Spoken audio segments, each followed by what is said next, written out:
Hello' everyone, মোৰ চেনেলটোলৈ আপোনাক সকলোকে স্বাগতম জনাইছোঁ। আপোনালোকে জানেই মই বৰ্তমান প্ৰেগনেণ্ট আৰু সদায় গাটো ইমান ভাল নাথাকে, কেতিয়াবা মনটো ইমান ঠিক নাথাকে। মই শুই আছিলোঁ, গাটো ইমান ভাল নহয়। উঠিলোঁ, এতিয়া উঠি ভাবিলোঁ ভিডিঅ'কে বনাওঁ। আচলতে মইতো আগৰ ভিডিঅ'ত কৈছোঁৱেই মোৰ 7 মাহ প্ৰেগনেঞ্চি চলি আছে, কিন্তু একেবাৰে খোৱা লোৱাত মানে দিগদাৰি পাই আছোঁ। মানে গেছৰ প্ৰব্লেম হৈ আছে, যি খাওঁ মানে পেটটো ফুলি যায় আৰু খোৱাত অলপমান কষ্ট পাই আছোঁ। গতিকে ডক্তৰক দেখুৱাই পেলাই দৰৱ পাতি লৈছোঁ। এতিয়া দৰৱ নাখালে মানে নহয়, মানে কাম নিদিয়ে আৰু ৱেইটটো মোৰ কমি গৈছে। আগতে মানে প্ৰেগনেঞ্চিৰ আগত মোৰ ৱেইট আছিল 58, এতিয়া 46 হৈছে। গতিকে কিছুমান ঘৰুৱা দিয়া যদি আপোনালোকে জানে মোক দিবচোন, মানে কি খালে গেছটো কমি থাকিব আৰু মানে পেট ফুলাটো কমি থাকিব। আপোনালোকে যদি জানে মোক ক'ব। অলপমান বাহিৰৰ ফালে ওলাই আহিছোঁ খোজকাঢ়িব। ঘৰত থাকি থাকি আহিছোঁ, আমনি লাগি গৈছে, বৰ হৈ গৈছোঁ। অকলে অকলে আৰু কিমান ঘৰত বহি থাকিম, সেইকাৰণে এইজনী আৰু মই ভতিজাজনী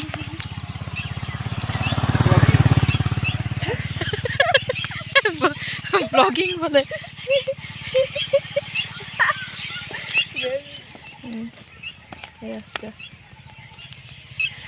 এইখিনি সময়ত আহি অলপ ভালো লাগে, মনটোও ভাল লাগে। এই আৰু আমাৰ এই হাই চম্পা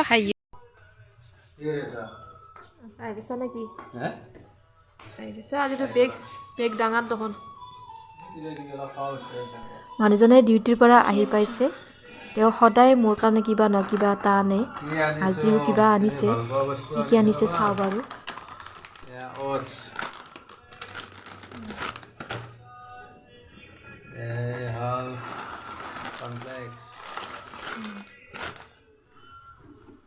এইটো হ'ল চুগাৰ ফ্ৰী, ময়দা ফ্ৰী বিস্কুট। বঢ়িয়া। এইটো হ'ল ওটছৰ বিস্কুট। চকলেট নানিলা? চকলেট কালি আনিম নে? চব আনিম। ৰাতিপুৱাৰ ভাত সাজ খাই এতিয়া 12টামান বাজিছে। মই পুৱাৰ ভাত সাজ 9টা বজাতে খালোঁ।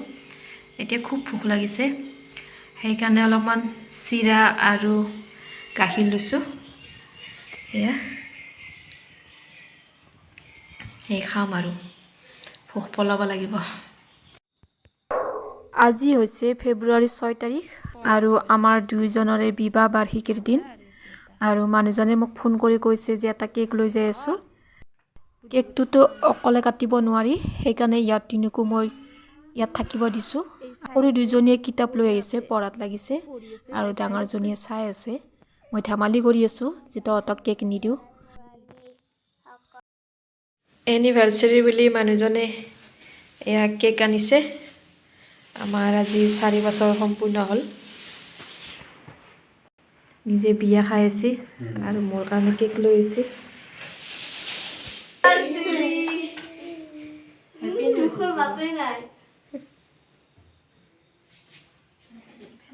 এনিভাৰ্চাৰী বুলি বিশেষ একো কৰা নাছিলোঁ, কিন্তু কেকটো কটাৰ সময়ত এই কণ ল'ৰা ছোৱালীকেইটাক মাতিছিলোঁ। এওঁ ডিউটিত যোৱাৰ পিছত মই দিনটো অকলে আৰু মইনো অকলে কি কৰিম। সেইকাৰণে তেওঁ যেতিয়া ফোন কৰি ক'লে যে এটা কেক লৈ আহিছোঁ, তেতিয়া মই কণ ছোৱালীকেইটাক মাতিছোঁ। মোৰে ভতিজা হয় ইহঁতকেইটা।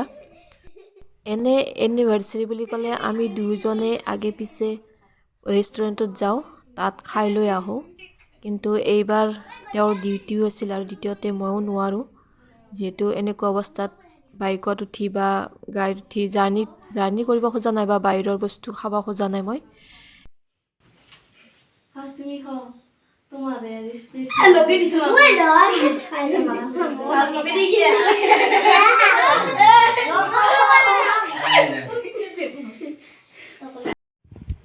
এইফালে গধূলি চাহকাপ খাব লৈছোঁ আৰু এই কেক যোৱাকালিৰ আমাৰ মেৰিজ এনিভাৰ্চাৰীৰ চাহকাপ খাব লৈছোঁ।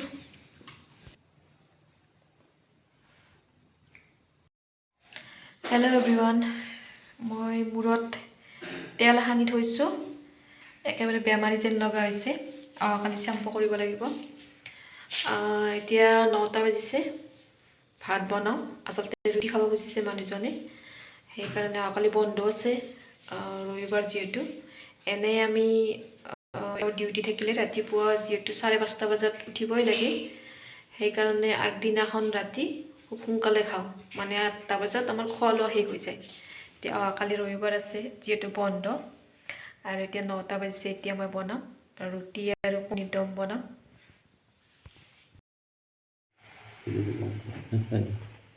এইফালে কণী আৰু আলু বইল কৰি থোৱা হৈছে।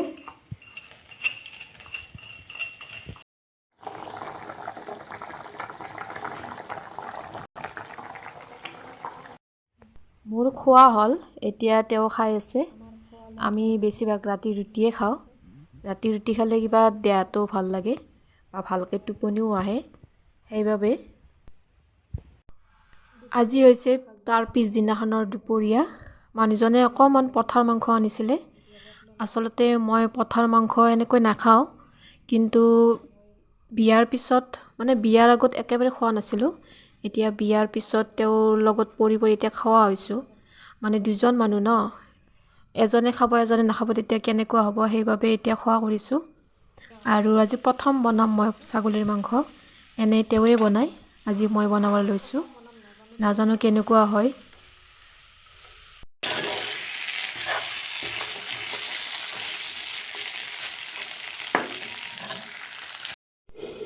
মাংস প্ৰায় হৈছে, মই অকণমান পানীৰে সিজাই লৈছোঁ। আৰু এতিয়া খাম আমি দুয়োজনে। এয়া হৈ গ'ল, এতিয়া আমি দুয়োজনে খাম ভাত।